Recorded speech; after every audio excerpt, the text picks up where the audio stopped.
Clwb Syrffio cyfrwng Cymraeg, a da ni yma ers rhyw 4 mlynedd bellach.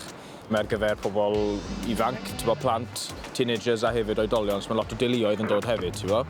Wedyn dwi'n meddwl I ni, mae fwy i wneud efo just cael bod yn y môr a mwynhau'r amgylchedd yn lleol de. Da ni'n mwynhau a ti'n bod, jyst neis cael bod yn y môr di.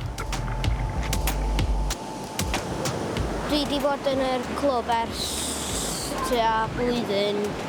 Dwi'n meddwl y peth gorau amdan syrffio ydy y hwyl. Dwi'n byd amdan cystadleuaeth, jyst amdan yr hwyl.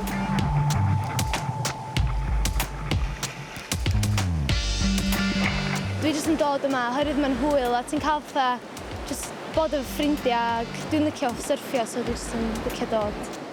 Dwi'n meddwl dwi'n oce. Dwi'n medru sefyll, so dwi'n meddwl mae'n iawn.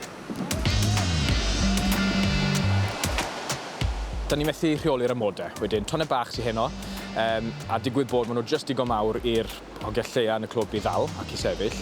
Dwi wedi gweld rhai mwy. Fatha'n geia maen nhw'n mynd fatha huge. Mae rhai yn neud yn dda iawn, mae rhai yn gwella bob dydd yn un, o'n I roi ffordd 'na.